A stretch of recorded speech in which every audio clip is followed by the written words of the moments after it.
নমস্কাৰ বন্ধুসকল, মোৰ অন্যতাৰ ভিতৰত আপোনালোকক স্বাগতম জনাইছোঁ। বন্ধুসকল, আজি আমি আলোচনা কৰিম অসম পুলিচৰ ওপৰত।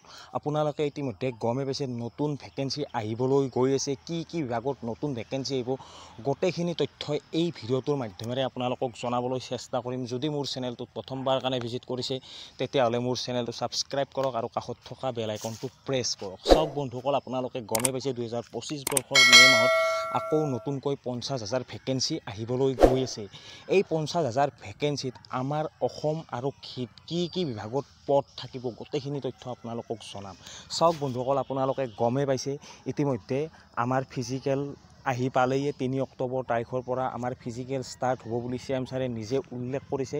এতিয়া আমি ফিজিকেলৰ কাৰণে প্ৰিপেৰেশ্যন কৰাটো অতি দৰকাৰ। যোনসকল কেণ্ডিডেটৰ বয়স হোৱা নাছিল, তেওঁলোকে আকৌ এপ্লাই কৰিব পাৰিব নতুন ভেকেঞ্চিত, কাৰণ মে' মাহত 50,000 ভেকেঞ্চি আহিবলৈ গৈ আছে।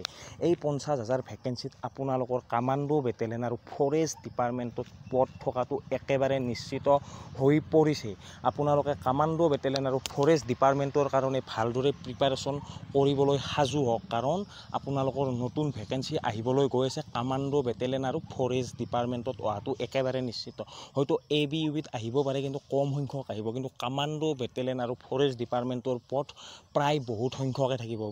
ক'বলৈ গ'লে কামাণ্ডো বেটেলিয়নৰ প্ৰায় 4,000-ৰ পৰা 5,000 পদ থাকিব, আৰু ফৰেষ্ট ডিপাৰ্টমেণ্টৰো আপোনালোকৰ টোটেল ক'বলৈ গ'লে 3,000-ৰ পৰা 25,000-ৰ ভিতৰত পদ থাকিব। সেনেকৈ চাবলৈ গ'লে 7-8 হাজাৰ কামাণ্ডো বেটেলিয়ন আৰু ফৰেষ্ট ডিপাৰ্টমেণ্টত পদ থাকিব। আপোনালোকে যিহেতু ইতিমধ্যে গম পাইছে, CM ছাৰে যোৱাকালি কৈছে যে আৰু মে' মাহত 50,000 নতুনকৈ ৰিক্ৰুটমেণ্ট তেওঁলোকে উলিয়াই দিব। ইয়াৰ পৰা এইটোৱে জানিব পৰা গৈছে যে অসমত প্ৰতি বছৰে নতুন ভেকেঞ্চি আহি থাকিব। আৰু CM ছাৰে যিহেতু প্ৰথমতে শপত গ্ৰহণ অনুষ্ঠানত কৈছিল যে আমি চাকৰি দিম বুলি, আৰু সেইমতে CM ছাৰে চাকৰিসমূহ দি আছে। আপোনালোকে ভালদৰে প্ৰিপাৰেশ্যন চলক। কামাণ্ডো বেটেলিয়নত এপ্লাই কৰিব পাৰিব সকলোৱে, যিহেতু প্ৰায় সংখ্যকে বয়সৰ কাৰণে কামাণ্ডো বেটেলিয়নত এপ্লাই কৰিব পৰা নাছিল, তেওঁলোকে কামাণ্ডো বেটেলিয়নত এপ্লাই কৰিব পাৰিব। আৰু কামাণ্ডো বেটেলিয়নৰ ফিজিকেলটো বহুত হাৰ্ড হয়, তাৰ কাৰণে ভালদৰে প্ৰিপাৰেশ্যন চলাব লাগিব। আপোনালোকে ইতিমধ্যে ফিজিকেলৰ কাৰণে প্ৰিপাৰেশ্যন চলাব পৰা হৈ গৈছে কামাণ্ডো বেটেলিয়নত। আপোনালোকে গমেই পাইছে, যিহেতু নতুন ভেকেঞ্চি আহিলে আমি সকলোৱে এপ্লাই কৰিব পাৰিম। আৰু যিহেতু অসম পুলিচতো পদ হোৱাৰ, ABUBতো পদ হোৱাৰ সম্ভাৱনা যথেষ্টখিনি আছে।